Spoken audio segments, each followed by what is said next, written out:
Good morning, ladies and gentlemen. Welcome back to another episode here on African Confessions. The following story that you're going to be listening to, the first one, it reads like this. I'm going to translate the message for you, and the translation, it reads like this. Hello, Brother Nashi, how are you? Can you please post my story as anonymous?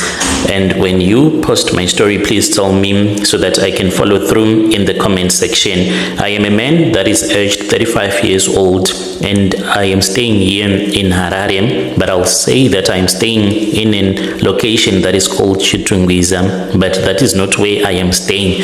I have said I am in Chitungwiza so as to protect my identity. My story, it has been a heavy burden on my heart because there is a spirit of a man that has been troubling me for a very long time, and this man, he keeps haunting me and tormenting me on a daily basis, and I am the only one that is seeing this ghost. So this is my full confession. My story, it started when I used to be an illegal gold miner. I started working as an illegal gold miner in 2016 until in the year 2019, when we made a lot of money and then we stopped working as illegal gold miners. So what made us to have a lot of money, we went to this other traditional healer. We went to this traditional healer and we met him in an area that is called Mount Darwin, and it was because of my friend that made me to think of ever visiting a traditional healer, because I never wanted to touch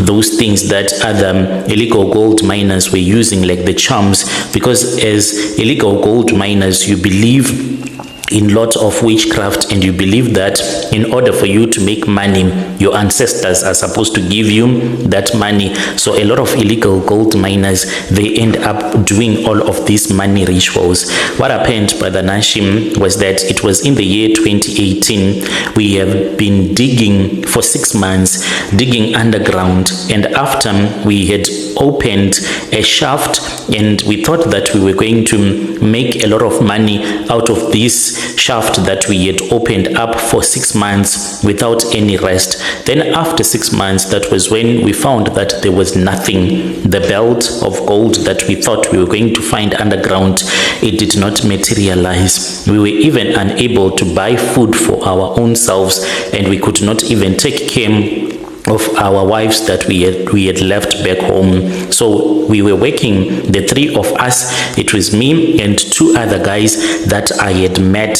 them when I had started working as an illegal gold miner. So the 3 of us, the one that took me to this witch doctor, I will call him Sam, so that people can understand where my story is headed to. So me and Sam, we were the best of best friends, because anything that he wanted to do, I would support him. So when we opened up this deep hole that we were digging up, the deal was that if we were going to reach the place where there was gold, we were going to start fighting with the third guy so that we can chase him away, because we wanted this money for ourselves. And this is normal when you are working as an illegal gold miner. There is a lot of backstabbing that happens. So we sat down about this and we said, once we reached the point where we are going to find gold, we are going to make sure that we chase away the third guy. He's not going to overpower us, so that you and I, we can enjoy this money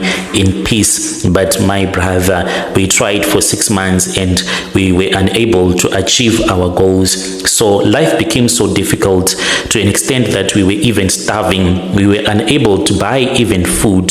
That was when Sam came with an idea. He then said to me, you know, maybe it is because our ancestors, they have turned their backs on us. How about we return back to our ancestors and we ask them, why is it that we are unable to find gold when we are supposed to find this gold? So me and Sam, we talked about it, and Sam then told me that there was this other traditional healer that he knew about. But this traditional healer that he said he knew, this traditional healer was staying in Mozambique. So me and Sam, we then went to Mozambique and we started to get help from that traditional healer. When we were in Mozambique, this traditional healer told us that he was going to assist us, and the way that he was going to assist us, there was someone that was supposed to die, and this person that was going to die, his blood was the one that was going to nurture the earth so that it can give us gold. We were given some herbs and we were given some sorghum seeds that we were supposed to throw into that shaft that we had dug up so that the earth can accept our sacrifice and wait for the blood. Once the blood was spilled, we can start to make a lot of money. We were then given a warning. The warning that was given to us was that we were not supposed to travel by bus when we were traveling from Mozambique. Otherwise, if we were going to travel by bus or even a car, we were going to cause a big accident because of those charms that we were carrying. He said, from Mozambique back to Zim, you're going to walk on foot. So we walked for 6 days and then we arrived in Mazowe. We were carrying our sorghum seeds and other herbs as well that the traditional healer had given to us. When we arrived in Zim, it was on a day that is a holiday in Zimbabwean culture. It is called Musiwe Chisi. This means that it is like a Sabbath, that no one is supposed to go to the fields, no one is supposed to work, for it is a holiday, so no one is allowed to work. So we could not go and work at the mine. So we went to where the shaft that we had opened up was, and then we looked around and we saw that there was no one. We pretended as if we were just walking around. We then opened up that small plastic that contained the charms and the herbs that we had brought with us from Mozambique, and we threw it into that mine shaft that we had opened up, and then we returned back to go and rest. And then after that, that was when we started working. And we had been told by that traditional healer that once you get the gold, when you sell it, you are supposed to give me 70% of the money that you would have earned. And this is what we did. There was a bird that came and collected the money from us after we had made the money, but we had been told that when you enter into the shaft, make sure that both of you are not going to be the first one to enter into the shaft, otherwise the charms, they are not going to work at all. So we then tricked our friend, the third guy. We told him to enter into the mine shaft, and we did not even cut the rope because it was still brand new, the one that we used when someone is going underground.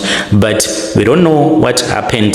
This rope, it ended up being broken, and that guy fell to the ground and then he died on the spot.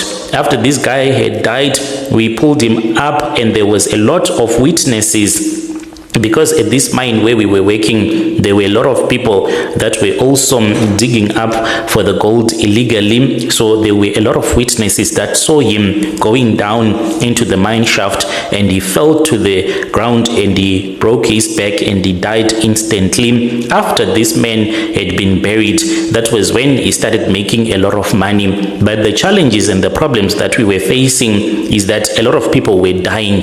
Anyone that would enter into that mine shaft, there would be a rock that will fall down, something fishy would always happen, and someone will die, until the owner who had the mining claim then said to us, you know what, it's fine, I am going to close my mine for now because a lot of people are dying. So we had made a lot of money. Sam went back to where he comes from, and I continued selling.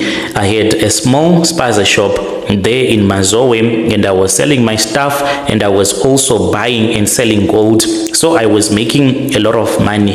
Then at one of my shops, Brother Nashim, I had some snooker tables at this other bar that I had opened up. So a lot of illegal gold miners would come, drink alcohol, play their snooker, and as you know that gold miners, they are always violent with each other. They are always fighting with their machetes.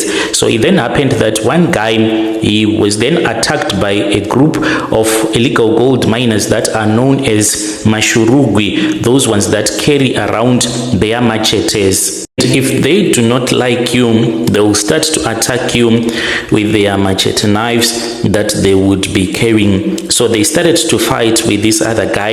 It seems as if this man, he had sold his gold and he had some money on him, and they wanted to take that money away from him. Then he started to fight with them, and then they beat him up and they hit him with their machetes and he died.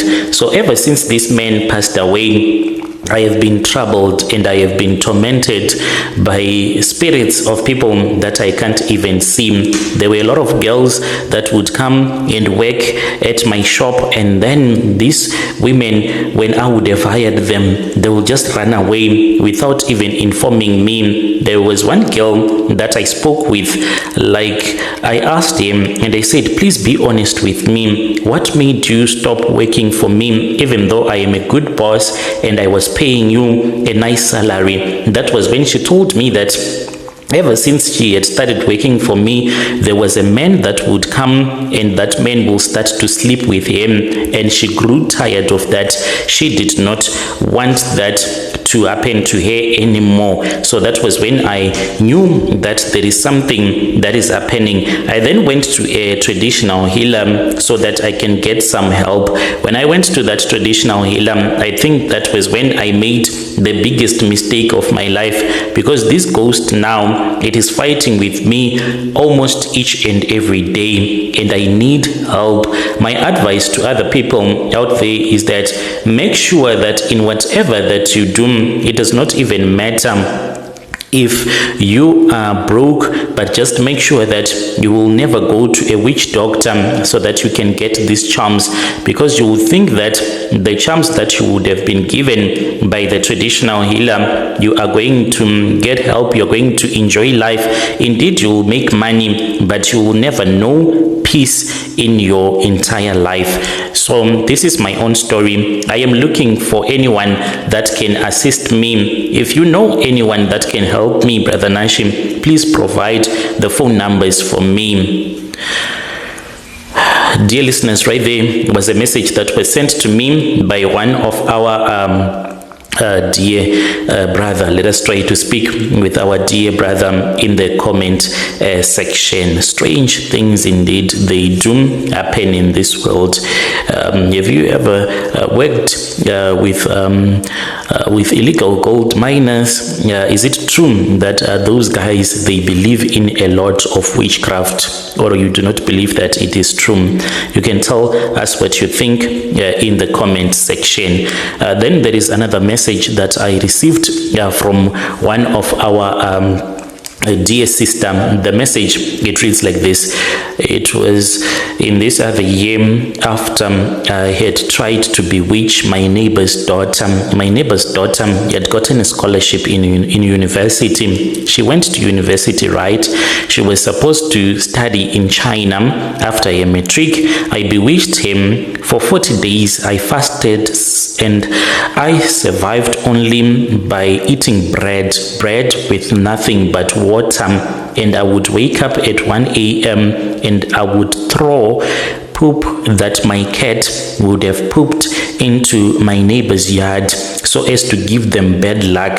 The girl passed away in a car crash. This happened after Xmas, and each and every 25th, each and every year, the spirit of this girl, it comes to my house, and whenever she comes to my house, I have to make a sacrifice. Usually what I do is that I cook pap for him, and I cook some meat, but I'm not supposed to put salt in the meat that I cook for him, because when she comes to my house, I use charms, because she comes to attack me, but she won't be able to attack me because she will think that she is still alive. And whenever this happens, I will say, let me give you some food to eat. Then I'll give that ghost some food to eat, and then this girl will eat and she will disappear. I have to perform this ritual each and every year so that the spirit won't attack me. The reason as to why I bewitched my neighbor's daughter, it was because of her mother.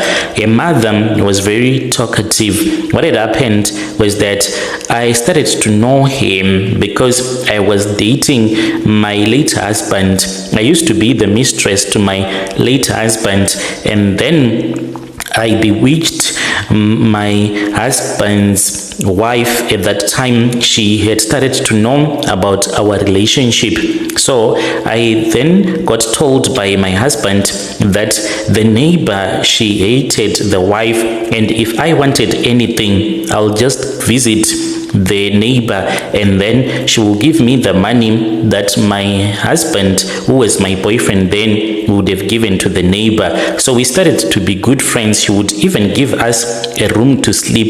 If it was on a Friday, I would go and I would sleep at her house, and then my husband, who was then my boyfriend, would come sleep with me and return back to be with his wife. Later on, when she tried to borrow money from me, I told her that I did not have money because I wanted to use that money. This was after my then boyfriend, whom he had given me 10k that I was supposed to use for something that was very important, and I was supposed to return back that money to him. So he had given the neighbor the money because this was the money that he could not put into the bank because the wife was going to find out.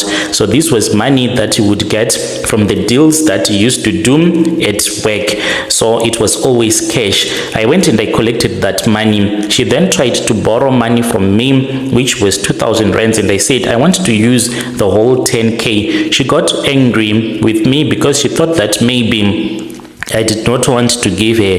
That was when she went and she told the wife to the man that I was dating, and then she started to fight with me. I had to bewitch her because my grandmother, she was a sangoma. From that day going onwards, we stopped being friends because she exposed me in a very terrible way, such that even my boyfriend's relatives, they hated me, and they hate me to this very day. I finally managed to bewitch the wife, and she died, and I moved in with my husband. We quickly got married because I wanted to secure my place in the family because he has a very nice house.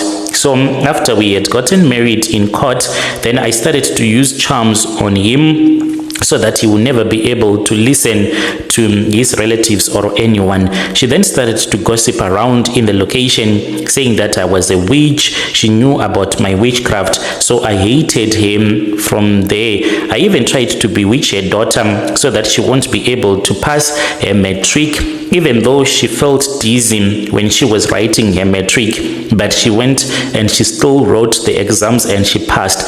I managed to bewitch him after the mother had fought with me. I had already forgiven him, but she came into my yard and she started fighting with me about some rubbish that I had dumped outside. So the moment that she walked into my yard, that was when I took some soil and I mixed it with cat poop. I wanted her to die, but then I said, no, I do not want her to die. I want her to experience pain, the pain of bearing your own child. That is what I did. I then bewitched her daughter. She passed away in a terrible car accident. I was there at the funeral watching her scream and moan in pain as she buried her daughter, who was said to be someone that was very intelligent, and she was going to be in China. Coming back, she will have a great job. And I said that I do not want him to experience the joy of having a daughter that will be having a successful life. I want her to bury her own child, and that is what I did. But it was not easy to fast for 40 days. I grew thin when I was fasting for 40 days. I survived only on brown bread as well as drinking water. And these are the rituals that I did for my evil neighbor. Dear listeners, right there was a message that was sent to me by one of our dear sister. Strange things indeed they do happen in this world. Can we say that a neighbor is the one that is evil? Because according to him, she is saying that my neighbor is the one that is evil. Strange things they do happen in this world. Let us try to speak with them in the comment section.